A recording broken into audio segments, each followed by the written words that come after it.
welcome to Soul of Travel and Happy New Year. All day I have been going through the motion of trying to say 2022 and I still find myself saying 2020. So I really have no idea where in time and space we are, but that's what I believe. So I'm so happy today to be joined for this first conversation of the year by Kristen Sargent with Legit Trips. And we're going to talk a little bit about her background, her nomad life, and what it's like to be a traveler in 2022. So welcome, Kristen. I'm happy to have you here. Thanks, Christine. I'm really happy to be here. To begin this conversation, I'd like to give you the opportunity to introduce yourself, give us a little bit of background on Legit Trips, and then we'll dive a little bit deeper into your own personal travel journey. Sure. I'm one of the co-owners of Legit Trips. I own the business with my best friend, Megan, and we had worked together in a past life, and during that time just became great travel buddies. And we built this like annual friends trip that just got bigger and bigger every year until it kind of got out of control. And we had 18 people on our last friends trip before we decided we should turn it into a business. We had some issues between friends, like not paying each other back for things. And we were like, man, you know, traveling together with your friends is supposed to be this great thing. It shouldn't come between friends. And we were sitting on a beach in Belize and just talking about it. And Megan, in her always thinking forward and pushing forward ways, was like, we're coming back here in 1 year and we will have a group travel company that does all the work and people can just stay friends and pay us and not fight with each other. And I said, okay, that sounds kind of cool, and thought maybe it would happen. But one of the reasons I'm very grateful to have Megan as a business partner is that she always makes sure everything happens. So 1 year later, we had our first trip. We were an LLC, like a real company. And after that, we did about 6 trips our first year. And now we've been in business for, this is our 7th year. And we do about 20 trips per year, 20 to 25, and really just go all over the world, wherever our guests would like to go. And we sort of handcraft and pre-populate these really cool itineraries. And then we sell them to the public. So whether you're a solo traveler or a small group of friends, or even a couple, you're welcome to join any of our trips that are open to the public, and you'll sort of like be welcomed right into the family and have a little group to travel with wherever you're headed. Excellent. Thank you for sharing that. I love that image of you two sitting on the beach in Belize. One, because it's a super special place for me as well, but two, just I have a best friend that we are always kind of hatching these harebrained schemes, and neither one of us seems to be the Megan of the group because we haven't managed to do it yet. But it doesn't mean that maybe that doesn't list out or live out somewhere else. But I love the kind of the context that you painted, because from what I know of you and what I've seen of Legit Trips, like that is what the vibe really feels like, is this community of friends traveling together, whether they're people that know each other ahead of time or not. Like very much by the end of the trip, it seems like this is what happens, is they become friends, and this sense of community is a really important part of the trips that you create. Definitely.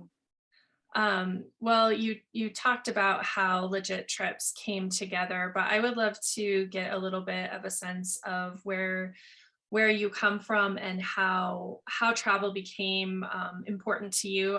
For our listeners, you also currently live as a nomad, like you are traveling. You are right now outside of Arizona. We were just connecting about that. Yep. When you and I first met, we realized that we were actually not very far apart from each other in Montana, which was super amazing. Like we actually thought we might connect along the highways of Montana in real life. But what is travel for you? Why is it so important? That is such a big part of your life. I think for Megan and I both, We grew up in small towns, mostly people who were just like us. And we didn't really know that there was difference in this big wide world that was out there. And on two separate journeys, we each studied abroad in college.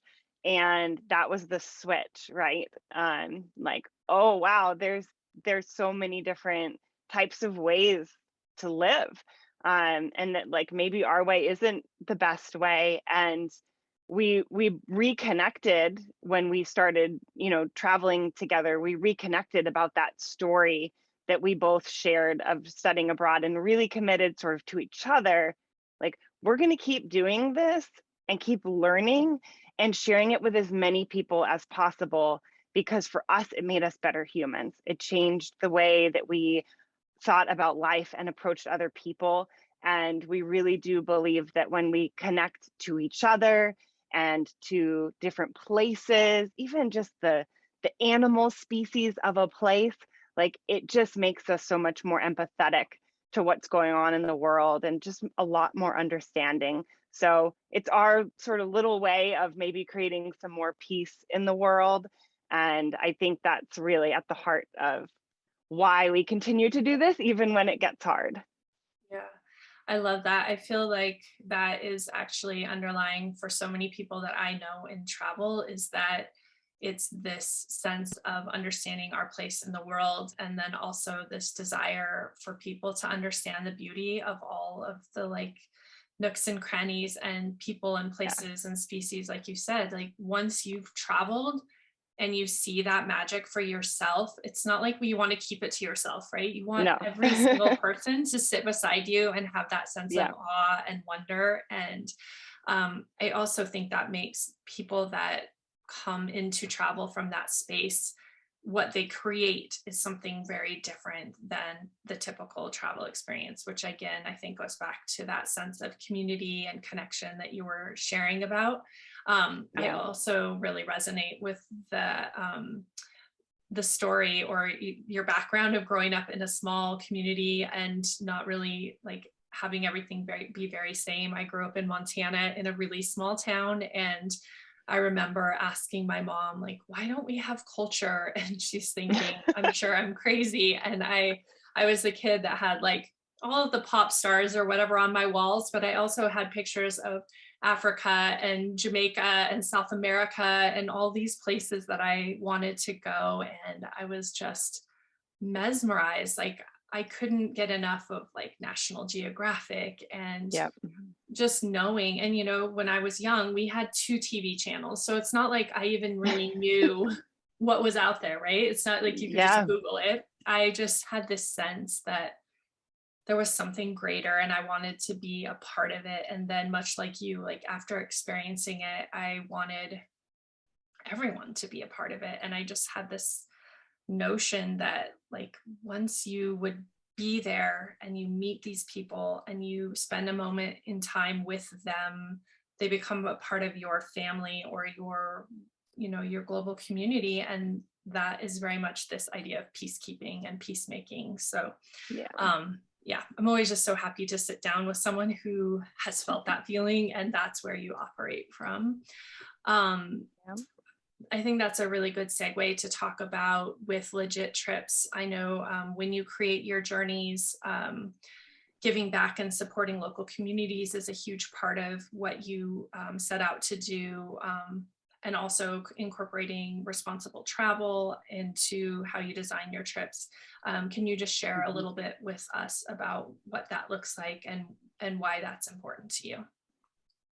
Yeah, we strive to be slower tourism, slightly detourism. There's all these new words for travel that isn't an all-inclusive. It isn't a big cruise. It isn't doing the top 5 things to do in this place as fast as you can do them. So we spend time building relationships with local vendors that we can make sure the money is going right back to them. And sometimes we have to make a hard decision between, for example, in getting to the islands in Belize, there used to be 2 ferry companies. One was locally owned, and one was owned by a big corporation from China. And eventually they did put the smaller locally owned cruise, the ferry basically to get from the mainland to the islands out of business. But for 5.5 years, we supported the local ferry company, even though their times weren't as good, like you're probably gonna have to wait longer to catch the ferry after getting off the airplane. But like we would tell our guests, we're using this one, even though you might see a flyer somewhere that has times that line up better with your airline, because, and we always give them the because. When we go to Thailand, you're going to go to an elephant sanctuary where you can't touch the elephant.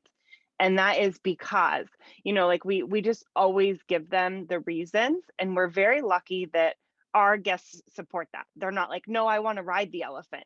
They're like, oh my gosh, thank you for doing the research. Thank you for choosing tours and activities and suppliers that do align with my personal values. So I think that's one thing that people can just always expect when they come on a trip with us, is that we care a lot. So we've done that research to make sure that you're not going to get shoved on a tour that disrespects the people, the place, or the animals of where you're visiting. And that's just really important to us for the way that we give to the impact that our travel has on the place that we're going, but also for the future.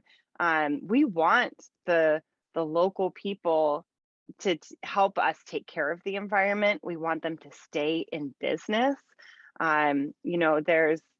have a little like scuba community subset within our travelers, and some people have said like, well, can't we do the shark cage? And we're like, no, we don't do that. It's just, we're very lucky as business partners. We have the same values about how we want to take care of this planet. And many people will say like, travel is not great for the planet because there's a lot of emissions involved, right? So we do everything we can to offset in a different way, whether it is people just experiencing the ocean for the first time. We have had people that have never been swimming in the ocean come and try scuba diving with us. And they're like, oh my gosh, I didn't know I cared so much about the fish. And they go home and start a nonprofit to get straws out of their local town. Like that's the stuff that we hope people connect in some way and go back and make the world a better place, even if it's just because they're then showing up as a better version of themselves. There's enough positive there that it offsets the emissions and the impact, and we're always just trying to reduce it as much as we can.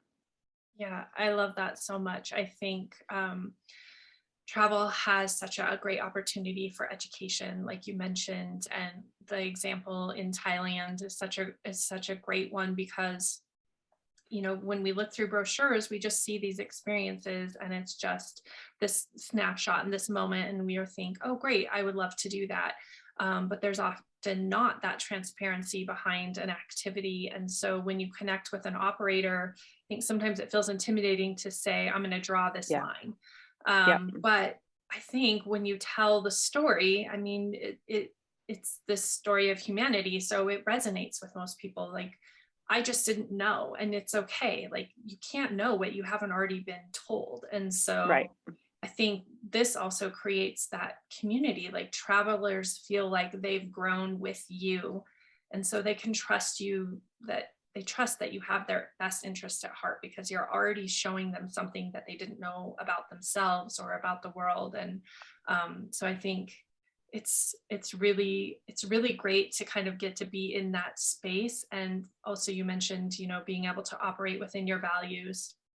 I think this is something that a lot of people in the tourism industry have been trying to do for a really long time, but I think now it's, I hope is becoming something that's more accepted, that community or that consumers are asking for that, right? Like they actually want to travel aligned with their values and they're intentionally seeking out these businesses. And I remember being at a tour show, like right after I launched my company at this big travel market, and one of like 4 responsible or adventure travel company than like this little tucked away corner.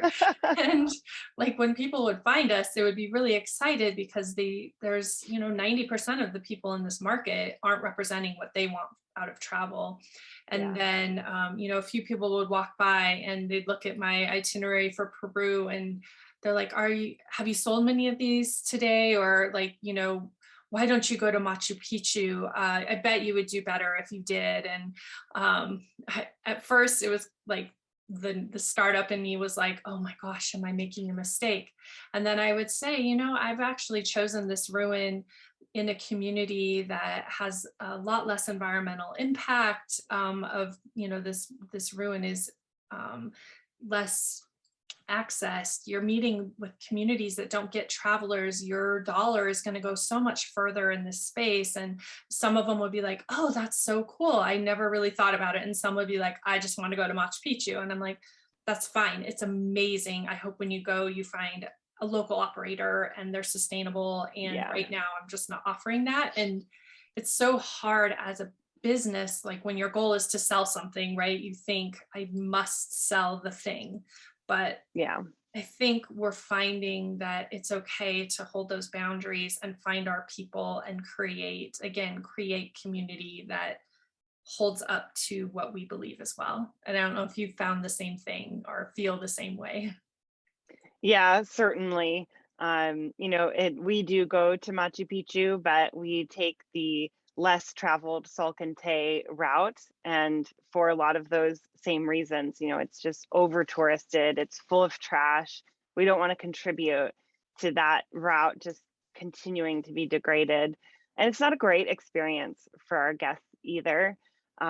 We do make some unpopular decisions. And our guests now, I think, really appreciate it. And like they'll go anywhere that we say might be great because they trust us now. Most of our customers are repeat customers. They come year after year or twice a year with us, and we have built that trust and even changed some of those people that, in your example, might have wanted to go to Machu Picchu. Some of our guests have come along on this journey with us and really changed the way that they travel. I specifically remember this one day I was out running errands or something, and I got a call from a guest, and I'm like, oh, okay, stopping like in the aisles at CVS to take this call. And she's like, I'm so sorry to bother you. I'm at the store trying to pack for my trip, and I just don't know which sunscreen is reef safe. And I was so happy. Like that was such a win and such a small thing that it was her third or fourth trip with us.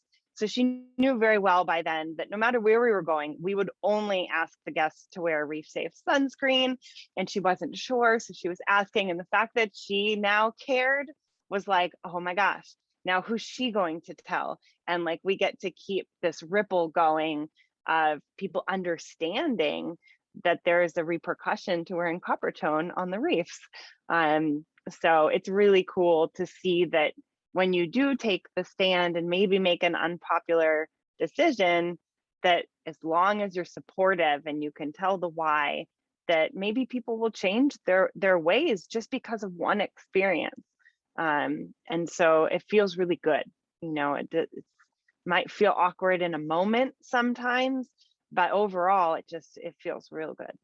Yeah, I love that. I feel like those moments, they just feel like you've contributed to that thing that you want to contribute to, right? Like it doesn't have to be huge. And I think that's another thing when you're in this like realm of sustainability, people get overwhelmed by the hugeness, and it can be as simple as this one person making this choice. Like you've literally changed the course of like at least those actions. And like you said, you don't know how far that's going to ripple just from that person. So I think it's okay to just feel like you can start with small actions. I know another thing that is kind of cool about your travel, while it's group travel and it's structured and your aim is to kind of make it easy for people, you also allow for flexible itineraries and flexible travel within your itineraries. And I think that's something that's really unique. Can you talk about what that means or what that allows for during a travel experience? Absolutely. So on the make it easy side of things, basically our guests can just book their flight and we will do the rest. And they can come by themselves, they can come with friends. Like if they need a roommate, we'll match them up. So it's not this like, oh, I have to find a date that I can travel, that all my friends can travel, we're going to go together. No, like we're here for whatever dates work for you. We have a group of people going somewhere and you can go with them. And also we create incredible value by doing group trips. So maybe you can afford to do things that you couldn't have afforded to do on your own. So those are, and we have a trip leader on site 24/7. So if you're scared to travel, you don't speak the language, you have barriers that are keeping you from going.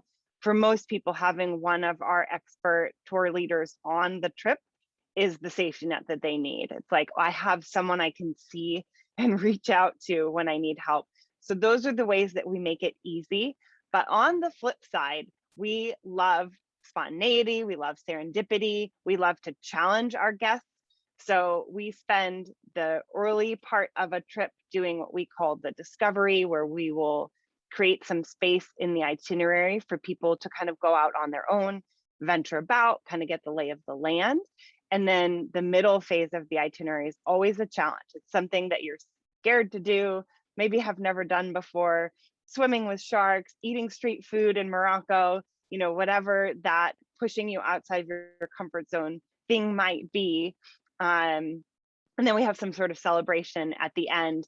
And during the course of all of that, we check off like the things to do in the place.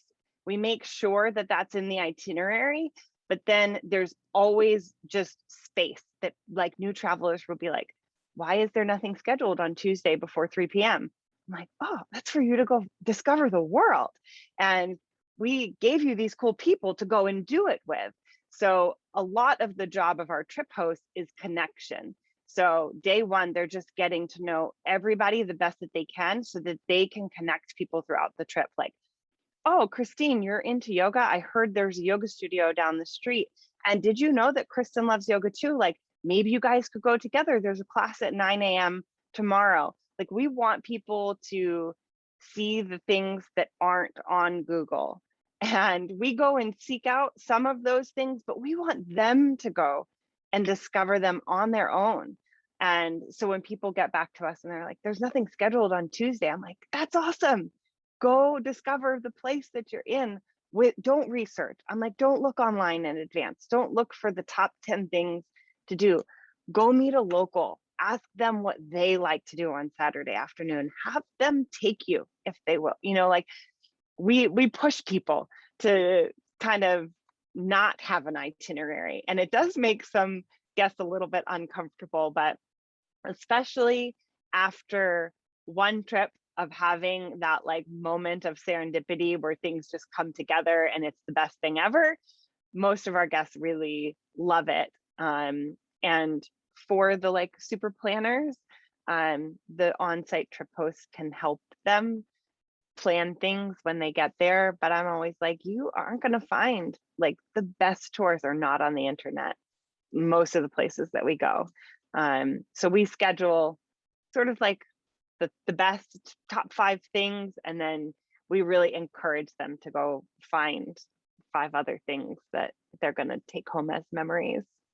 Yeah. Oh, I love that so much, because I feel like most of my greatest and most memorable adventures are kind of from getting lost somewhere. Or Exactly. just like, thinking, oh, I remember one time in Antigua in Guatemala, like I really want to go here. And for some reason, when I looked on my phone, it had the driving directions to where I was trying to go, but there's all these one-way streets. And so I knew in my mind, it was kind of over here. So I would start walking that way, but then my GPS, when I check it, was like sending me this way.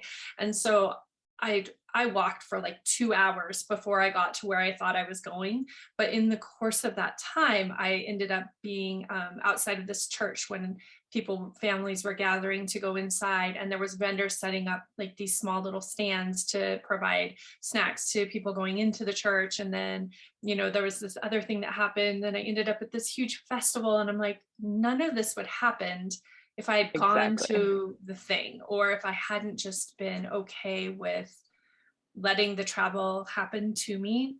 Yeah. And so I think that's such a gift to be able to teach people how to do that, because especially coming from the Western world, we're like, okay, what's happening this 10 minutes? Okay, we have a like 4.5 second break for water in the bathroom, and then we're going to do the next thing. And we don't even know how to travel with an expanse of 3 or 4 hours with nothing to do. It Exactly. seems like a waste of time. And so to Yes. retrain people to know that actually that's going to be probably the highlight of your entire trip, is a huge task. But I love that you have taken it on. We do consider that in the destinations that we choose. If it's a place where people really can't like self-serve, we really, really consider before we choose to go somewhere like that. So yeah, we try to set them up for success. Yeah. Yeah. And I think it's so fun. And I would love to hear from them, like what that has brought. But I think that ties really well into the next topic that I wanted to bring into our conversation, which is kind of over this past 2 years, obviously, flexibility and resiliency as operators, as travelers, as humans has been Yeah. required. A lot of us, our businesses have changed. And I know one of the things that you've brought into Legit Trips is becoming a professional life coach and kind of bringing that even deeper experience into travel. So I'd love for you to share like your journey to that space and then what that brings to your travelers. Yeah. I had my own personal development journey that I thought was just for me. I was really miserable at work. I was desperately unhappy in my marriage. Like, just things were terrible. And I was like Googling on the internet, there's got to be like someone that can fix my life, right? And I was very, very like regimented about every minute of every day and planning I never would have allowed the serendipity in my old ways. And so I discovered Tony Robbins. I started going to his events. I followed him all around the world for a year and a half, going to every event, becoming a certified master in all of these different areas of life. And I just never really had time with my travel business to think about wanting to pursue coaching or how to integrate personal development into Legit. Like, we were busy. And when COVID happened, that was the time that I could say, okay, there's really not a lot to do now that we've processed all of these changes. And like, what do I want to do with my life if it's not this? Most entrepreneurs don't question what they want to do with their life once they've committed to their business. And COVID gave us that little bit of a gift where it was like, is this even what I want to do? And you kind of had a free ticket out if you wanted it. It would have been very easy to just say, this is hard, I'm out, I'm going to go get a job. And my business partner and I both had moments where it was like, I can't do this. This is really hard. And luckily we had each other. And we each kind of just started exploring different things that we were good at, which at the end of the day has only helped the business. And for me, I had the opportunity last fall to have an event that I thought was just like weird, crazy Kristen all in one weekend. And we hosted it as a legit trip. It had the elements of a legit trip that, it's travel to a really beautiful, inspiring place where you get to go and see and do some of the things. However, it was also mostly personal development workshops every single day, most all of the day. And I also used to have a yoga studio. So I taught yoga every morning and breathing and meditation. And it was just like these three parts of my life that I never thought really belonged together. And somehow people were interested and came to the retreat. And that now is part of our business. and will continue to be. At least once a year, if not twice a year, I will host these retreats that sort of bring travel and personal growth together. And I'm getting to the point where like I definitely will need some help, because it is really hard to be the travel planner and the coach and the yoga teacher all in one trip. So I appreciate everything that our vendors do for us on all of our other itineraries, because having to be them for a whole trip was very challenging, but really rewarding, and just a very different depth of transformation that came out of that trip. Transformation is a word that we use to drive our decisions on all of our legit trips. Like, is there an opportunity for transformation on this trip? If there isn't, we're going to go and find one and make sure that it gets into the itinerary. But you know, the retreat style really allowed for a deeper focus on that, instead of it just being like one part. So it's really rewarding for me to be able to sort of have that gift of time to focus on coaching. I got a bunch of certifications to actually be a life coach and a career coach and build that business. And now it just kind of runs alongside Legit Trips. And I feel like it's the best of both worlds, that Legit Trip feels kind of macro to me at this point, and coaching feels very micro, like I work one-on-one. You know, it's just like direct line of communication. You're not going anywhere generally. So it's just a really nice complement and balance. Yeah, I think it's been really, for me, fun to see my other colleagues kind of go through that same process this year, right? Like Yeah. you said, kind of like once we put out the fires and like took a breath and figured out like, what are we going to do right now?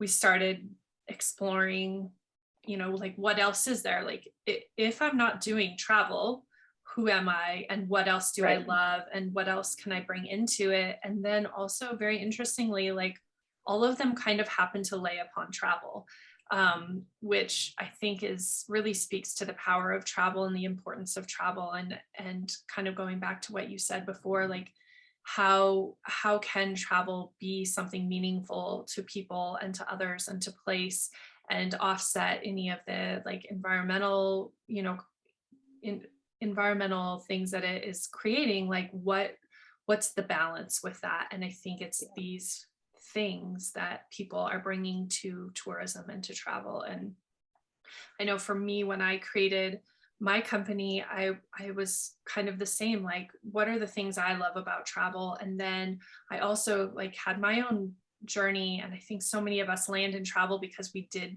do this kind of exploration, or we're seeking, so we're already seekers, and again, like we want to bring people along that journey. So then I think it is really natural for us to then want to like deepen how we can communicate that to others, and bring this element of life coaching and career coaching to travel, because travel is already going to give you some of the answers. And so it's just all this like big magic puzzle, I think. So I appreciate you sharing what that has felt like for you. In terms of travelers, I know that especially right now with Omicron and like us feeling these, like this repeat or a Groundhog's Day a bit in the industry, like we're like, oh my gosh, are we here again? Where is here? What are we doing? I even was looking at traveling and had to, I couldn't even get myself to the spot where I felt really comfortable saying yes for a certain trip. And this was because of political reasons in the area I was going to. But it made me re-examine, like, what are travelers asking themselves right now?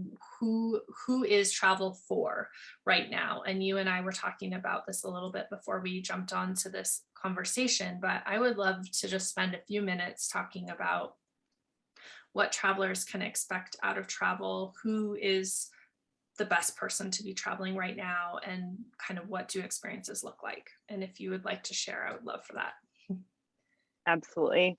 I think that travelers need to be patient right now, especially exactly right now. flights are getting canceled all the time because the airlines don't have the staff. They can't afford for 10% of their staff to be out sick, and it's happening over and over again. And so I think people that have plenty of vacation time or can take their work on the road with them are probably the ones that will enjoy traveling the most right now, because you are likely to have delays, whether it is with your flight or, if you were to test positive in a different country, you have to wait before you can come back to the US. So that can add on a bit of time to an itinerary. Like, it is not a good idea to try to go away for the weekend right now. That is a recipe for stress and disaster.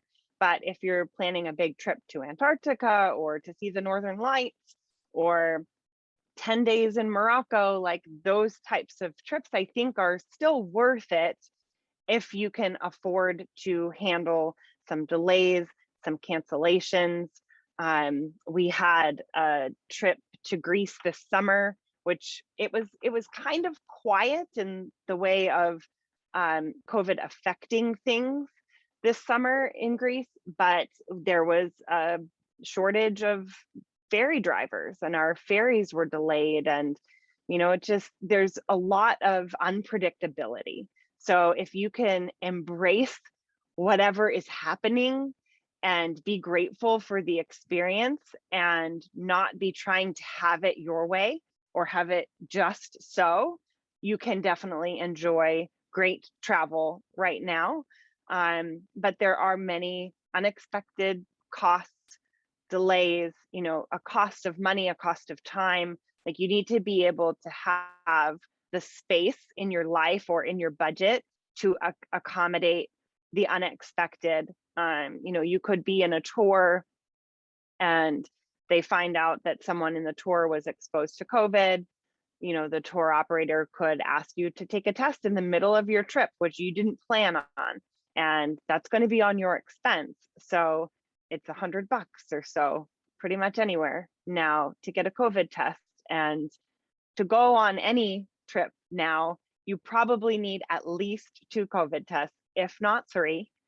That doesn't account for the unexpected ones.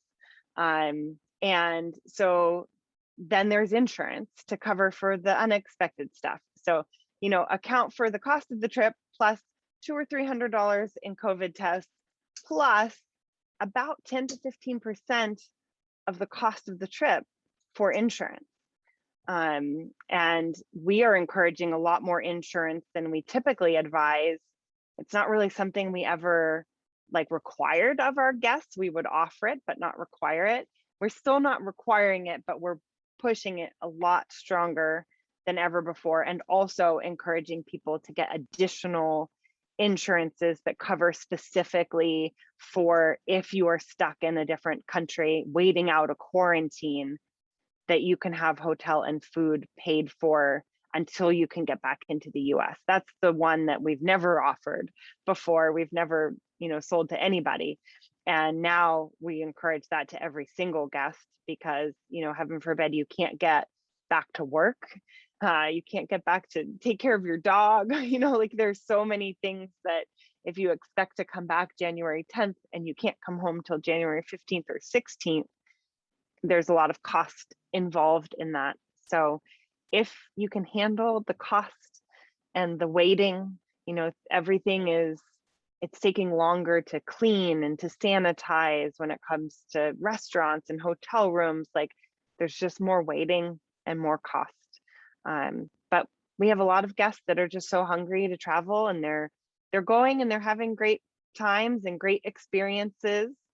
And many, but not all, of our destinations this year have been quieter than normal. So maybe you have an opportunity to see a place without quite as many tourists as normal.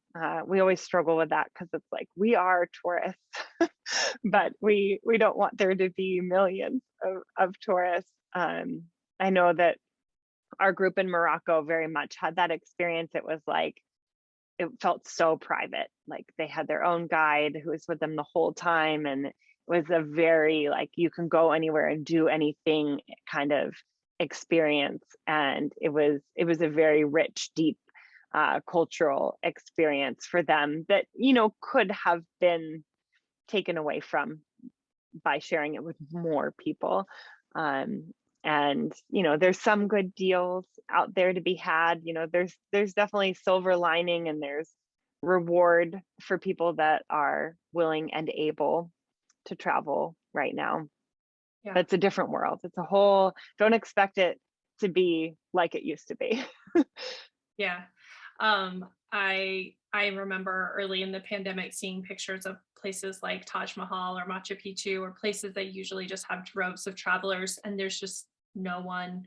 And my traveler bug in me was like, let me at it. Like, I want that moment of like being the discoverer of these magical places, and to have that moment with them in quiet. Like, I can't even convey like the magic that would be from that experience. So I do think there's a lot of places I've talked to other avid travelers who've landed, on islands where there's normally hundreds or thousands of tourists, and there's just them. And so like there's these moments to Yeah. be had by being able to navigate, like you said, some of these challenges and restrictions that are being put in place in order to travel.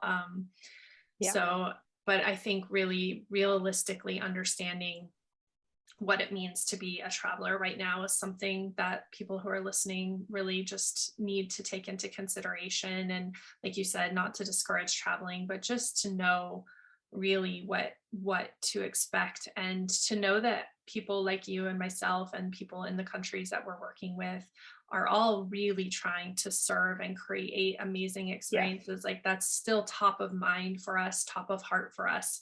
But Yep. so many things are out of our control. Like, we can't control how many ferry drivers in Greece have COVID or not working. Exactly. And so you hear stories like that all of the time. But I think also maybe there's that moment where you got stuck waiting for a ferry for 2 hours, where you got to do something you didn't anticipate too. So like, just knowing. And I think one conversation I had about insurance that I hadn't really thought about is, so many people are putting in claims right now. And so like knowing that not only do you need to have the insurance, but you might need to have the funds to pay for the quarantine while you're quarantined and submit it to insurance, and you might not get reimbursed for a little bit of time. So like travelers just need to be really savvy. Like, this is not the time, like you said, it's not about weekend travel. It's not about this kind of like, it's not as free as it used to be. Like, you really need to think about it. And it also actually takes me back to like early explorers, right? There was a risk to travel, but there was a reward. And so it's almost a little more magical like that. Like, we have to have a little more personal skin in the game to take travel. It's not just what it was before, where it was very kind of self-serving and very demand driven. Like, it's not about that. It's about people really needing to be out there in the world and connecting with one another and supporting one another. And so I think that while there's difficulties, there is reward. I wanted to talk to you a little bit before we end about this kind of idea of what travel does mean for communities. And you were sharing with me earlier about your trip to Morocco, and this idea that there are a lot of places that have been incredibly impacted by the loss of travel, but this is also creating a space where communities want to welcome travelers, again, offering this kind of different, richer experience because of this space of travel. But I'd love for you to talk about like what this travel really does mean for communities right now. Yeah, I mean, we spend a lot of time, just our company, going to third world countries, places that are not as developed, and many of them rely on tourism for their income. So it was very heartbreaking to sit around for a year in 2020 and feel like we couldn't do anything. The only thing that we came up with was to offer like virtual tours and learning with our vendors so that our guests could get on Zoom and get a tour of a Balinese neighborhood, and do like a little cooking class with our vendors in Bali. But that was all we really felt like we could do. There wasn't, you just couldn't travel. So now that we can travel, it is this balance of, is the community ready for travelers? What are the restrictions? Oftentimes there's like a curfew, you can't be out during certain hours and things like that. Like, is the community really ready? And luckily we have local contacts and close contacts pretty much everywhere that we go now. So we can ask, like, what's really happening on the street? Are you ready for us? And make sure that it is going to serve them. But generally, most of our destinations are so desperate. They're like, you can come here and risk bringing disease with you and give us money to buy food, or we're going to go hungry. Our destination where we started the company was in Keycocker, Belize, and the food banks were out of food like 9 months into COVID. And it was like, well, the solution is that tourism has to come back, because there's nothing else that they can do. It's a teeny tiny island. It's really difficult when a community has their main product is tourism. And for the first time ever, tourism has been turned off for an extended amount of time.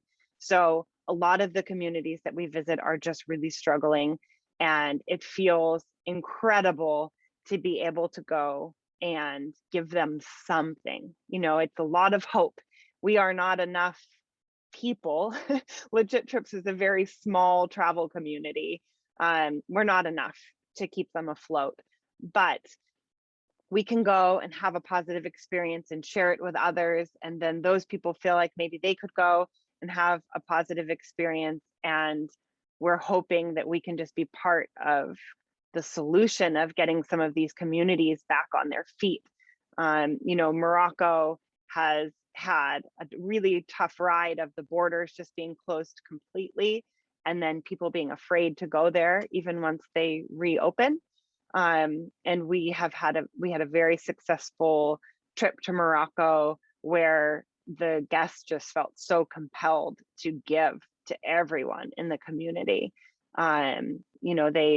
They rely so much on tourism that just having 100% of their income cut was so challenging that our guests were just like, what would it take to get you to where you need to be? Like, take me on another tour, because I just like want you to have food for your family. And that is how dire it is in some places. Like, they don't have money for food. And, it's not a good thing when a community's only product is tourism. So I'm hopeful that throughout the pandemic in some of these places, they've been able to cultivate other industries and skills and ways of building income. But tourism is kind of like a quick fix. So for better or worse, it feels good to be able to contribute in a very meaningful way. For example, in Morocco, we had 9 guests, and each of them tipped about $100 to our guide who was with us for 10 days. So, $10 a day per person for a tip. And to most of our guests, that was nothing. And to him, it was more than a quarter of his annual salary, typically. So to know that in 10 days, we can get him 25% of the way back to like what he needs, feels like we made a very substantial impact. And it just really super grateful for the generosity of our guests and them wanting to use their means in a really positive way. So it's hard to see some of the places that you know and love will be different when you go back, especially for the short-term future. But just doing what we can. Yeah. Thank you so much for sharing that. I think, again, depending on how you travel, you don't always see that impact. If you're in an all-inclusive resort or you're on a cruise, Hmm. like you're kind of sheltered from all of these other pieces that support tourism and that were impacted by this loss of tourism. And Yeah. I think it's really important to understand how important it is. I mean, it's the largest industry in most countries around the world, and so it has been hugely impactful. And at the same time, I love the idea of, when you're traveling and you feel like you want to help, saying like, okay, can I take another tour with this guide and know that this is going to greatly impact them and their family and their community, and then carrying that forward. So the next time you travel, no, I'm going to look for a local guide and I'm going to ask them to take me, to do this excursion versus whatever one I found on the internet, which might not have a direct local connection. Yeah. And I think, again, hopefully the experiences that we're having or the way that we're thinking about travel right now will move forward to bring this idea of how can we partner as communities, as this collective, to bring about change. To, if we're traveling to community repeatedly that has been impacted by the loss of travel, how can they diversify where their income comes from? Can we support small businesses in a different way? Are there venture capital initiatives linked to some of these smaller areas? Like, there's so many ways once we start looking at what travel means to then support travel outside of actually traveling, which is where Yeah. a lot of us have been this last year as well. Yep. Like, we are deeply connected to these communities that we believe in, and so Yeah. we have, as business owners, have wanted to do that as well, and to bring that to our travelers. Well, thank you so much for sharing all of this. Before we wrap up, I want to give you the opportunity to talk about where people can find you, where they can find what you're currently offering, and then we're going to end with a series of rapid fire questions before we wrap up. Ooh, okay.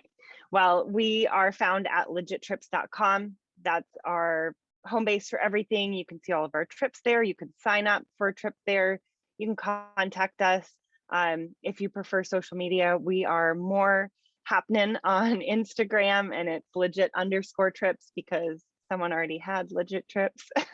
So yeah, just you can link it to everything from the website. So I would love to hear from you. Happy to answer questions. We offer free travel consultations for anyone, even if they're not traveling with us. You can always hop on the phone with us for 15 minutes and we'll tell you what we know, if anything. So yeah, thanks so much. Excellent, thank you. Well, the first question is, what is your favorite book or movie that offers you a travel escape or inspires you to adventure?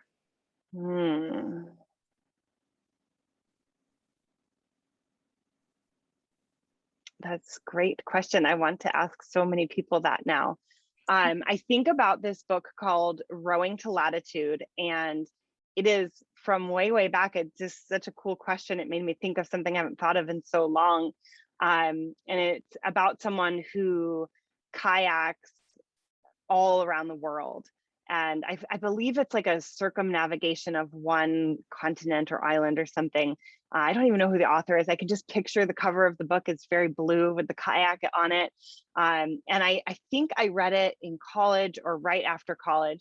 And the kinds of books that are like things I would never do are always the most inspirational to me. And as I say that, 3 Cups of Tea also stands out to me as very inspirational, like the good that you can do in the world through travel. I just read one in my Lotus book, Sojourn. It's called Land Without Borders. And it was very much like that. She was riding the Silk Route by bicycle, which seems insane. And the beginning of the book is her like trying to drag her bike across this border. And I'm My like, gosh. I will never do this. And I can't Yeah, stop reading about this person who right. could do this. So I agree. Those kind of books are very intriguing. Um, what is always in your suitcase or backpack when you travel? Yes. Um, a eye mask, a neck pillow, noise canceling earphones. I am a big travel sleeper. So if I'm on a bus, a boat, a plane, I'm sleeping. Like I just want to be awake and alive when I get to where I'm going. Um, so those are always in my backpack. And then I would say, like, functionally, sneakers, a hat, like a sun hat of some sort, and just like those clothes that work for everything. Like, I have so many clothes that can't wrinkle, and like just a romper that you can wear for everything, or like a sundress that's a cover up and can be dressed up. Like, I pack very light, so I love anything that's just very versatile.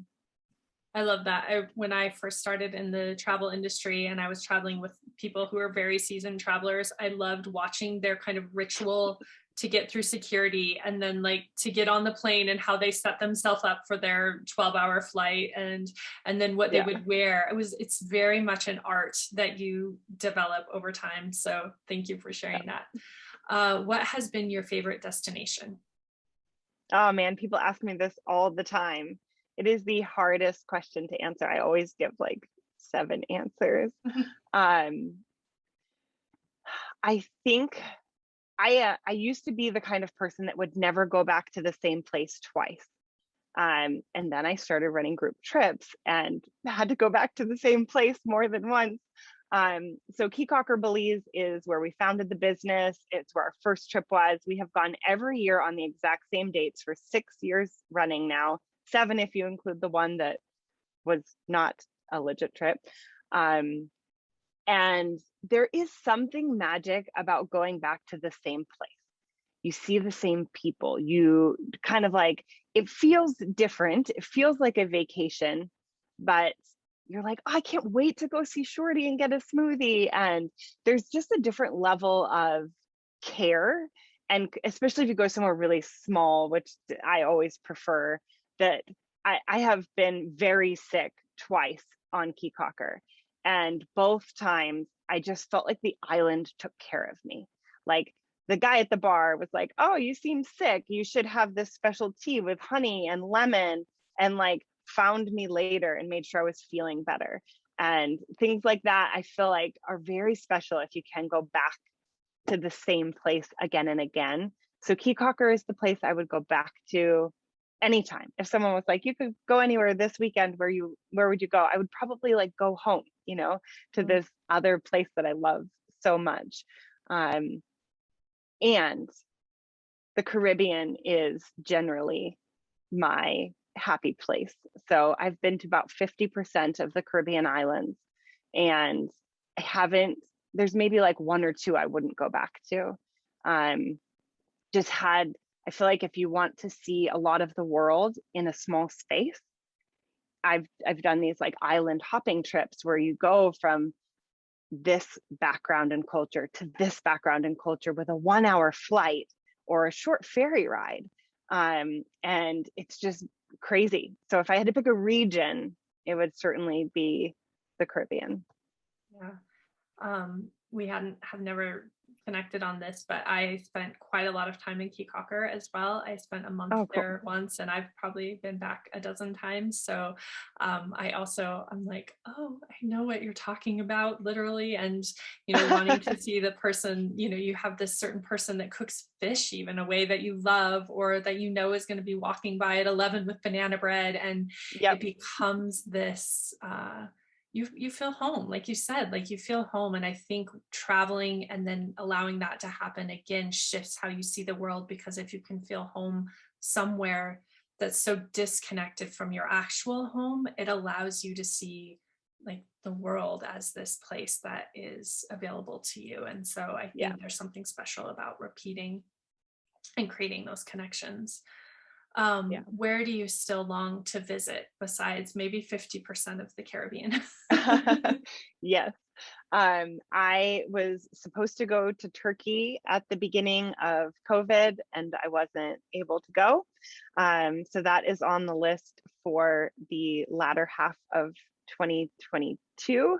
Very much looking forward to that. I have never been hot air ballooning, and so I decided if I was going to do it, I should do it in like the coolest place in the world to do it. So we're going to Cappadocia, and that is a legit trip, and we do have spots available if anyone's interested in coming hot air ballooning with me. And then my like longer down the road dream trips are India. I would like to go for about a month or more and do a yoga intensive experience. I still have African safari on my list, to the Ngorongoro crater. That's something we are putting into works for Legit Trips in 2024. It is quite a bucket list trip. It's not cheap to get all the permits and everything that you need to be able to view the animals in the wild in this like insanely dense crater, that is truly Eden for all the big animals. So I'm excited to do that, but it doesn't even seem real still. But that'll be in a couple of years, hopefully. I really, I could die happy tomorrow. I've been all over the world 3 times. Like I've seen so much. I don't long for very much, but I still have some places I'd like to see. Yeah, we have very similar remaining experiences. So maybe we'll cross paths as we do those Sure. journeys. What do you eat that immediately connects you to a place that you've been? Lime and coconut, especially better if they're together. I, have traveled very extensively in Central America and the Caribbean, and there are places where lime and coconut go together. And there are places where I have to fight with people to put lime and coconut in one dish or glass. They're like, they don't go together. I'm like, there's a song, they go together.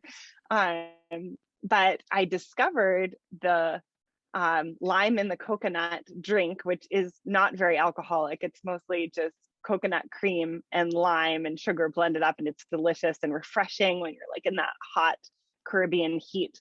I think it was in St. Croix, which is in the US Virgin Islands, that I discovered that. And then as I traveled all over the Caribbean, I just always wanted that. I'm like, I'm in the Caribbean, I should have lime in the coconut. And I couldn't believe how many places would tell me like, well, you can't have that here. We keep our lime and coconut separate. I'd be like, what the heck? But yeah, coconut, always transports me to somewhere tropical, but especially the two together. Yeah. It sounds so good right now, especially it's freezing cold. Who is the person that inspired or encouraged you to set out and explore the world? It actually wasn't a person. I don't have a very glamorous story. My friends, like that I lived with in college, had all decided to study abroad. And I'm the one that was like, but college is cool, stay here. We should just stay together. And no one wanted to stay. So I would credit my college roommates because I was like, well, if they're going, I'm going. I'm not going to stay behind here without them. And I really, truly was just pushed into doing it. I was a small town girl that went to college 3 hours away from my hometown. I drove home on weekends to see my family. So I didn't really have a desire to go and see the world until I had already seen it. I was not very motivated other than just not wanting to be left behind. So yeah. Well, I'm grateful for your roommates too, because yes. I imagine that your life would be so different without that experience. So different. If you could take an adventure with one person, fictional or real, alive or past, who would it be?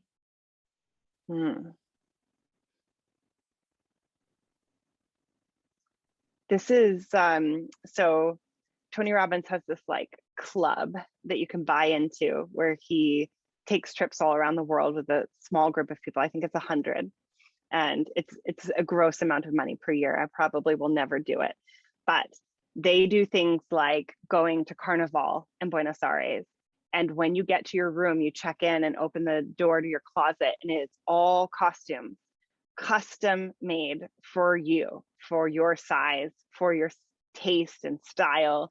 And so when I think about something I will probably never do, but I would love to do, is to go do something like that. Like just so crazy over the top that like I get somewhere and there's clothes made for me in the closet that are just like perfect for what you're about to go and do. Yeah. Feels a little bit like a James Bond movie or something where like Yes. everything is just manicured and perfect and magical. And yeah. Well, thank you so much for sharing this conversation and sharing so much of your Thank you. story. And I just love so much really thinking how deeply connected community and travel are. And I think you and Legit Ships are such a great example of that. So thank you so much for sharing your passion and commitment to that. Thank you. I appreciate the platform to share, and I hope that it inspires one person to go and to travel or do something that they're afraid of and that they might not have done.